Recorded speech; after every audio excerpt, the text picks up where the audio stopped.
Hey everyone, welcome back to Green Pixel Retro Lab. Today we're firing up a real Commodore 64 to test my port of Blue Meanies. And stick around, because I'm also going to be reviewing the Quicksilva classic Quintic Warrior. Let's dive in.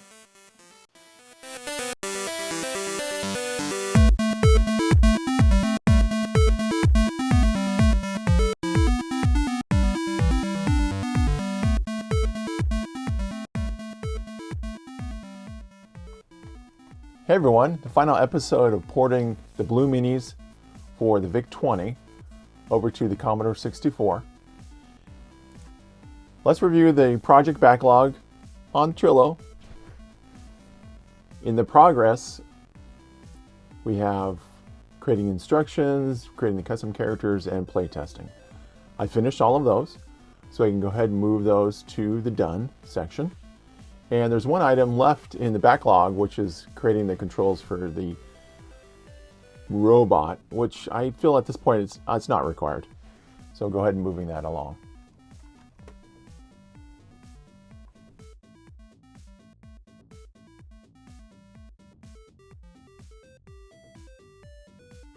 All right, we're back in CBM Project Studio. And let's take a look at the custom characters that we created. Let's load up the custom character set, and it's all the way down on index 1, 22, 23, and 24. So that's a Blue Meanie, the ship, and the hit. So there are 8 values that need to be set between 0 and 255. I'm loading it into these different memory addresses for those characters. And if you take a look at the data statements, here's the data statements right here. In the Commodore 64, we need to manage the memory, so it's important to understand where everything is. I'll put a link to this URL so you can see all these different locations. So the basic ROM, character ROM, and kernel ROM are all located above 8,000. And if you can see exactly where the basic itself is allocated for basic code, it's at, here it is, 0800 to 9FFF. I want as much memory as I can for the game code, so I'm going to be moving the screen and the custom characters to higher location. And this is all managed by the VIC-2 chip. The Commodore 64 VIC chip can access 16K at a time, not 64. So bank 0, bank 1, bank 2, and bank 3 gives it a way to separate 16K per each. For screen memory, the default is bank 0 at 0400 hex. But I want to switch to bank 2. So I'm going to switch everything over to 8000 to be FFF or bank 2. And so for bank 2, you can see the different ranges. It's 8,000. And I'm going to go ahead and move the screen over to 8800. That will give me room to put the first 8,000 for the character memory. I'm just going to use one character set. So we copy the ROM characters to RAM, but we need to turn off the keyboard interrupts and switch the character ROM to RAM so we can even access it. Then we can simply copy, poke them basically into those new locations. We're just going to copy the whole character set. And then,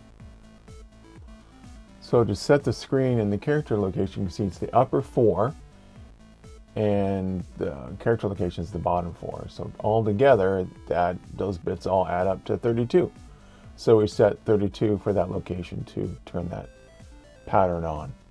So now we have the screen moved and the character set moved. All right, the program's compiled, ready to go. I want to move this over to a real Commodore 64. I'm going to use an SD card. I'm going to put it into a file called D64, which basically is a digitized floppy disk. And we'll be using a called SD2IEC, and I'll talk more about that later. Here's DirMaster. I'll supply a URL in the description, but it does support quite a few of the different emulation types. You can see I've already copied them into this folder. Let me go ahead and remove these and then add them again. It's pretty straightforward. Just drag and drop them right in. And here's the compiled version and then the non-compiled version.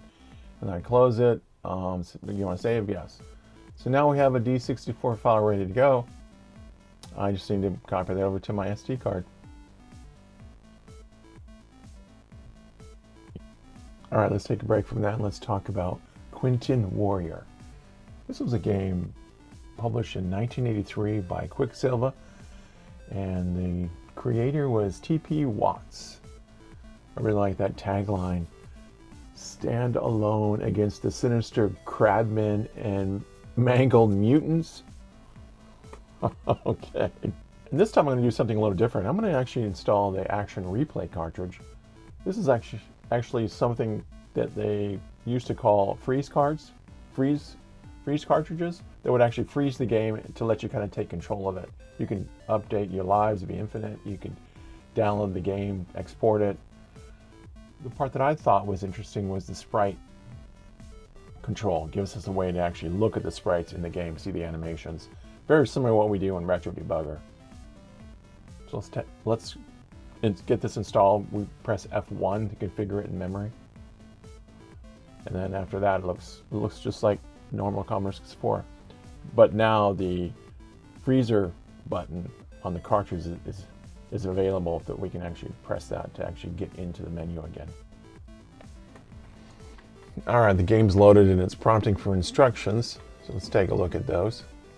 The Zorian mutants, and now we have to be aware of the laser snare, the Z rammer, and the Z bolts. And it looks like there's also a mutant worm. All right, this looks interesting. All right, so it looks like we got to shoot these little ships.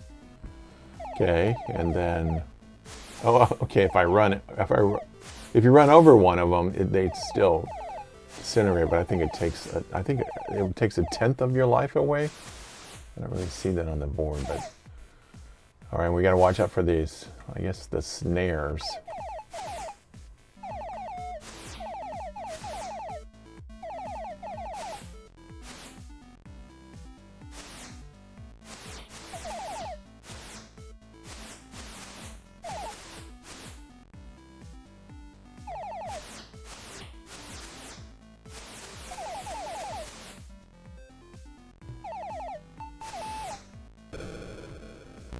Oh man, yeah.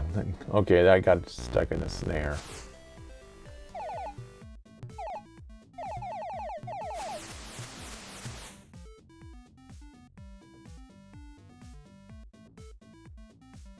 Ah, game over. Oh, okay. The little guys, they went to the other side. Okay. Wow, there's a few things you gotta worry about on this game. All right, now let's try the action replay. I'm gonna go ahead and hit the freeze button. All right. Oh, okay. So we got this menu. There's a few things we can do here. I don't want to kill the sprites. Oh, okay, I'm gonna do the view sprites. Okay, looks like we got some other things too. We got monitor, directory, pokes, edit the screen. All right, view sprites. Let's take a look at what we got. All right, looks okay. That's interesting. Change the, oh, okay, I made it multicolor. Not, yeah, okay, I can see those. It definitely looks like the ships. Oh, okay, there's my ship right there. Ooh, okay, let's try something interesting. Let's invert it. Invert it, and then, yeah, okay, cool. So I'm gonna do quit, and then F3. Oh, cool, look at that. So you can see the sprites I've updated. So now in the rotation, it's inverted. Okay.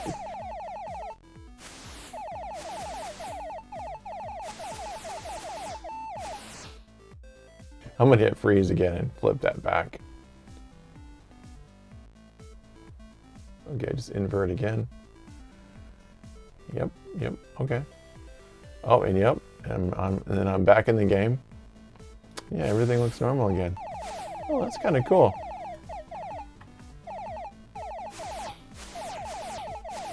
All right, that's actually a really cool game.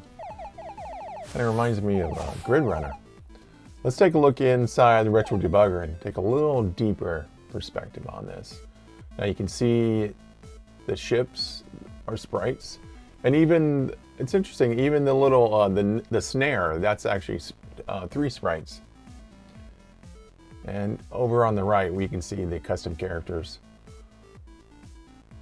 which also, okay, the little ships, those are custom characters. See how they're rotating and kind of transforming right below the B. Interesting. Okay.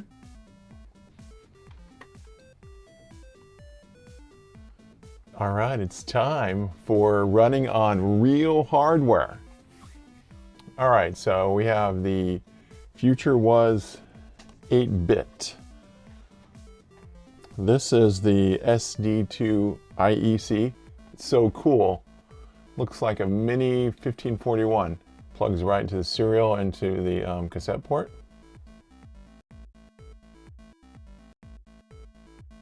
It looks just like a little mini floppy disk. That's so cool. Just plug it right in, and now let's go ahead and take a look at.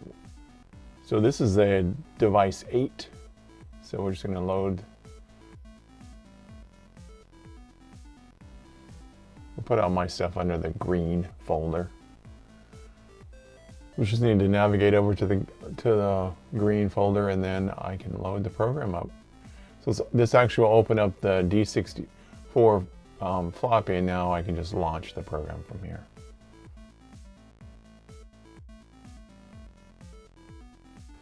All right, cool. Look at that. It's on real hardware. Just loaded the custom characters. All right, I got some simple instructions I added. Basically, plume meanies are falling towards your star base like rain, trying to hit your laser cannons.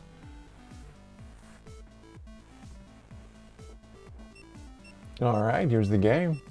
One thing I did adjust is whenever you fire, it actually kind of pauses it, which is the original game, how it worked. Cool.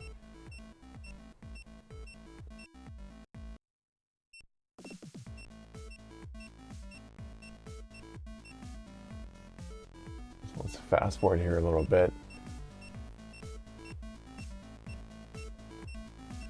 So I have it set to 5 hits. So at 5 hits, the meanies are going to get meaner, which will speed up the game.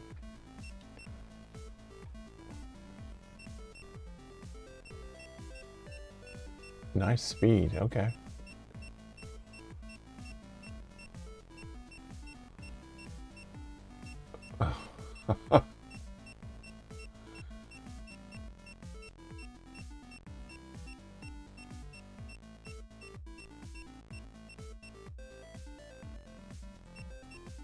No.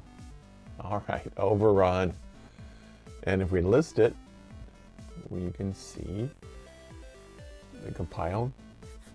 All right. That was pretty fun. It actually took a little bit longer than I was hoping for. I will publish all the changes I did. What are we going to do with the next project? Looking at kind of exploring different VIC-20 games, and maybe even porting different ones. What ideas do you guys have? Please let me know. If you want to follow along, subscribe, or give it a thumbs up, drop me a comment, that'd be great. Check out this next video, and as always, have fun exploring the world of retro computers.